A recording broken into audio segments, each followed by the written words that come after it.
Folks, so you may be wondering, first, who the heck am I? And second, and more importantly, what happened to Paul, and to Jeff, and to Josh? Well, I'll start with the second first, and say they're all fine. They haven't been eaten by squigs, nor are they out playing some other game. Where they are is letting me speak for a change. And frankly, the way they do, you don't need to hear me very often. But today, I think it's actually a very good time for me to speak. So first, my name is Mark Jacobs. I am the co-founder of Mythic Entertainment, and now the general manager of EA Mythic. But I am also the lead designer of Warhammer Online Age of Reckoning. Why it's important that I'm here today? It's because we're going to talk about crafting. When I first started doing the design for Warhammer over 2 years ago, one of the things that I really wanted to have was a crafting system that was fun, that was innovative, and that was, quite frankly, something that we especially hadn't done before. How did I go about laying this out? How did I go about designing it? It's very simple. I started with two negatives. First negative was I didn't want it to be grindy. Now, we all know what that means. It means making hundreds, if not thousands of items that you can't sell. Or if you can sell it, can't sell them for much. Or that you have to give them away. Or you just have to junk them. Because they're not really useful.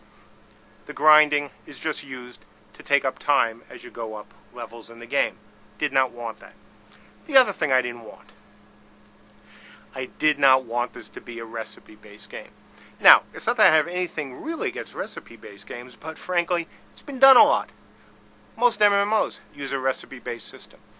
So I thought, that's not what I wanted to see for us. So what does that mean to the crafting system as it stands today? Well, first of all, it means that it's not recipe-based. I'll go into that in a little bit. But second, it also means that it is not grindy. We don't want people spending all their time making objects, especially useless objects, in the game just to advance. What we want is for people to have fun. So let's dive right in and start talking about crafting in Warhammer Online Age of Reckoning. First of all, when we say crafting, what we're really talking about is a collection of skills. These skills, at least for now, are apothecary, talisman making, cultivating, magical salvaging, scavenging, and butchering. Apothecary and talisman making are crafting skills. The other four are gathering skills. As a player, you can only have one crafting skill and one gathering skill at any one time. You will learn these skills from trainers throughout the world, starting when your character begins to quest and adventure in the second chapter of their own realm's story. You'll be allowed to switch skills by talking with trainers in-game, but switching skills is a big deal, and all progress made in your previous skill set will be lost, so you need to be sure. To put it simply, the gathering skills get you all the ingredients, and the crafting skills, well, they let you put everything together. We'll start with the gathering skills, so let's delve right into cultivating.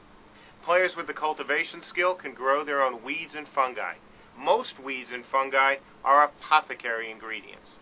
You don't need to be in a special place to do cultivating. You can do it everywhere. Let's go over the steps of growing these plants.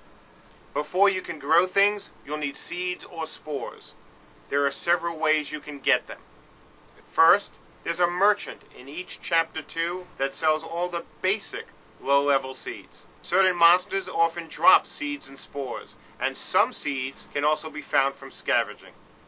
You may start with a single plot for growing plants, but as you advance, you will gain as many as 4 plots. By the way, all this is subject to change. Next comes the growth cycle. The growth cycle of weeds and fungi is itself broken down into 3 stages. During the first stage, you can add soil. During the second stage, you can add water. And during the third, you can add nutrients. These items speed up the remaining time in each step, and other additives can affect the chance that something out of the ordinary will grow as well. When a plant is grown, you'll need to harvest it. This places the plant into your backpack and sets the plot back to empty. As you might expect, seeds and spores all have skill level requirements. You won't be able to place high skill level seeds into an empty plot if your skill is too low.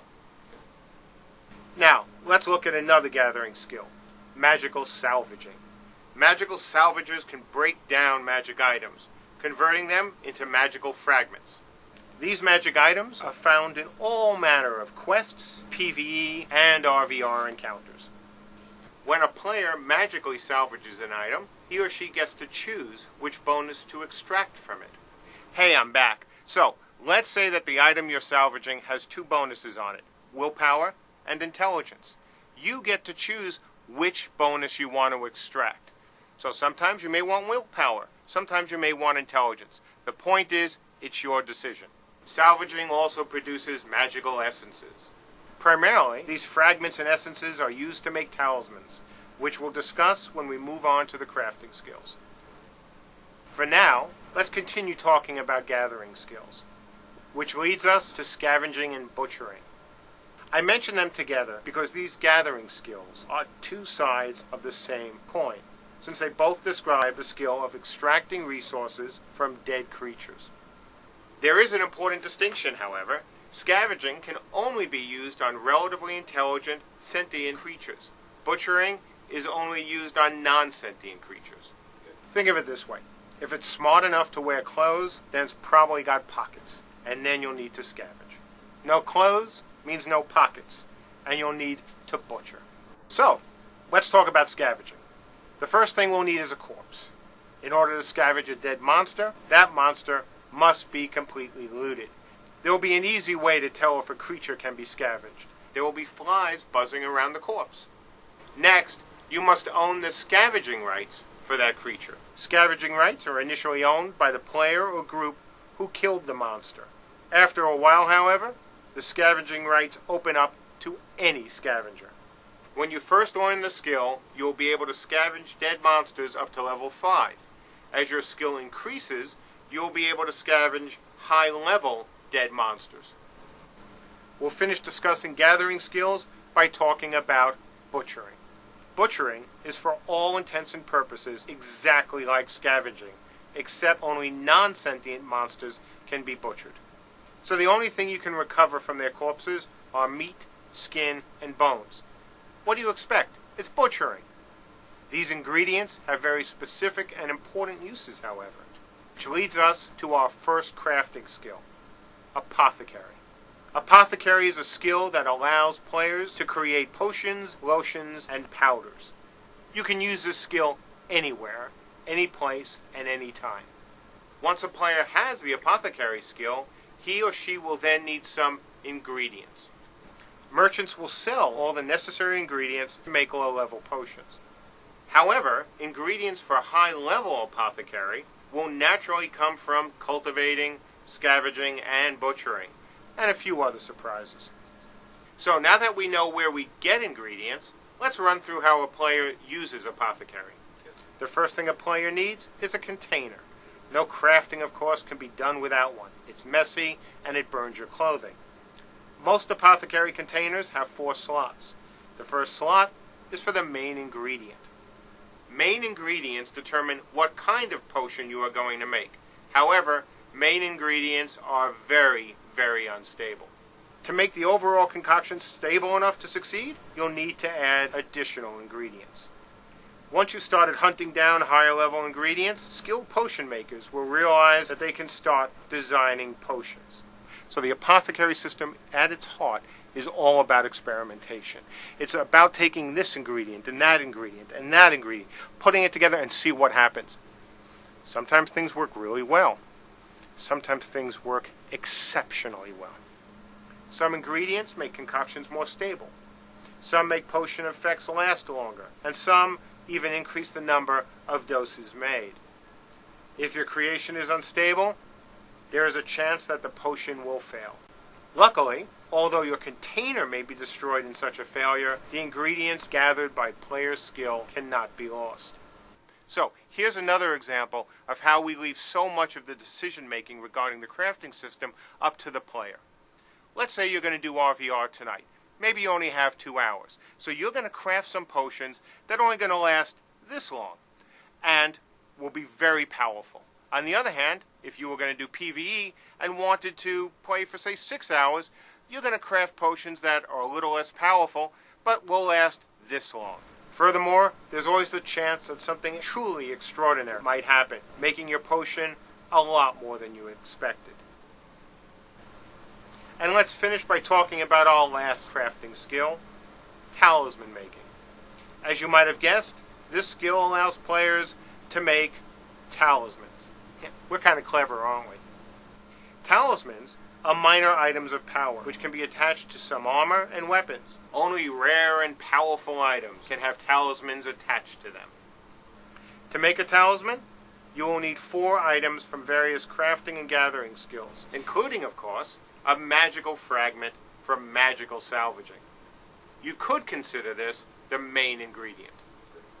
Combining these objects requires a container, just like apothecary. The overall power of the talisman depends on the total power of the 4 ingredients. More powerful fragments and essences are likely to make a better talisman. Some talisman effects give bonuses to stats, armor, and resistances. More powerful talismans can have much more elaborate bonuses. I can assure you of one thing, that no matter what, you will see that what we are trying to create is something different, something interesting, and we hope and expect that it will be fun as well. If you look at what we did at Camelot, taking something that was heavily evolutionary, but with enough revolutionary things in it, like RVR, to make it a great game. That is what we're trying to do with the crafting system. Take a non-recipe based system, take a non-grindy based system. These are not new ideas, but take them and put them together in a really interesting way.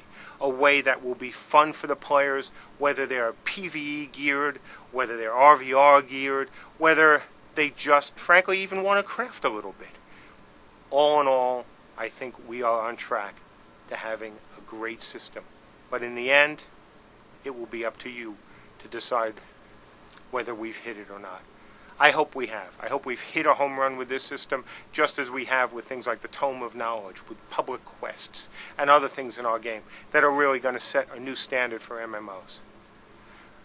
We are working very hard on this system, and over the next few months, we're going to talk a lot more about not only what I've talked about today, but other systems as well. We hope you find them as compelling to play as they have been to make. But no matter what, I thank you all for your interest in our game, in crafting, and just frankly everything else that we do here. I hope you enjoyed as much as we have enjoyed making the game so far. Thank you very, very much.